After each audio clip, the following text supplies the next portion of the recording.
নমস্কার। এরুচর্চায় সকলকে স্বাগত।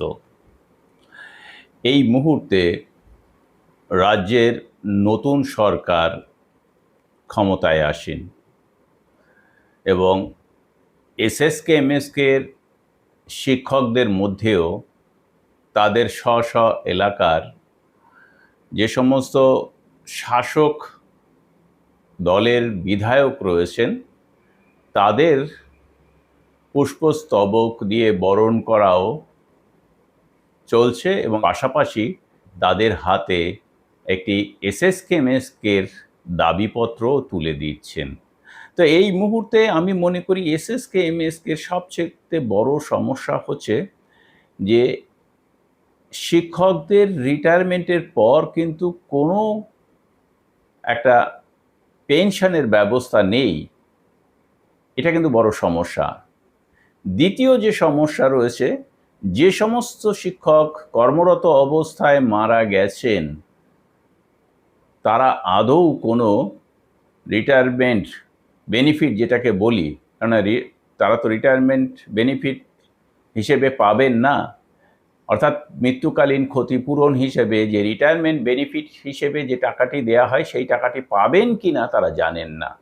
এমনকি আজও আমার কাছে ফোন এসছে ডায়মন্ড হারবার 1 থেকে, যেখানে একজন দিদিমণি এসএসকে দিদিমণি মারা গেছেন কর্মরত অবস্থাতেই। ফলে তার পরিবার তারা কিন্তু একটা অথৈ জলে পড়েছেন, আর বেতন তো পাচ্ছেন না, রিটায়ারমেন্ট বেনিফিটও পাবেন কি না সন্দেহ।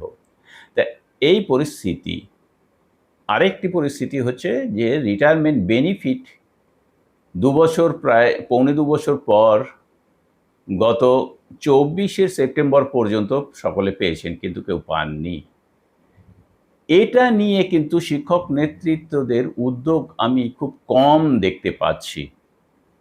তো আমার এই আলোচনার মূল উদ্দেশ্যই হচ্ছে সকল শিক্ষক নেতৃত্বের কাছে যে আপনারা মূল সমস্যাকে এড়িয়ে অন্য সমস্যা নিয়ে যদি বেশি করে উদ্যোগী হন তাহলে দেখা যাবে যে এসএসকেএমএসকের যে মূল সমস্যা সেটা কিন্তু পেছনে চলে যাচ্ছে।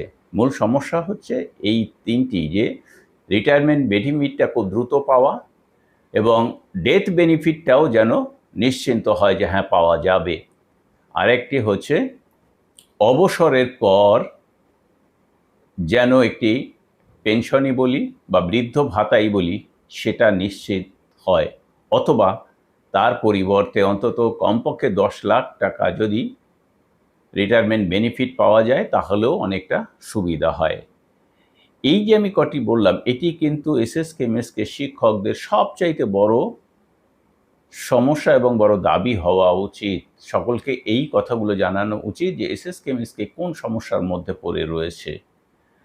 এসএসকেএমএসকে গুলি বাঁচবে কি বাঁচবে না ভবিষ্যৎ সেটা বলবে, কিন্তু আশু যে সমস্যা সেটা নিয়ে কিন্তু এখনো পর্যন্ত অনেককেই দেখছি না যে তারা সোচ্চার হচ্ছেন।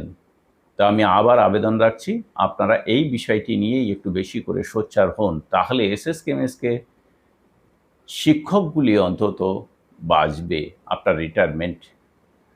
শুধু এসএসকেএমএসকে শিক্ষক নয়, একাডেমিক সুপারভাইজারদের জন্যও কিন্তু একই কথা প্রযোজ্য। আমি হয়তো আগের কথাগুলোর মধ্যে তাদের উল্লেখ করিনি, কিন্তু তাদেরও কিন্তু সেই একই সমস্যা। যাই হোক, সকলকে ধন্যবাদ জানিয়ে শেষ করছি। ভালো থাকবেন, সুস্থ থাকবেন।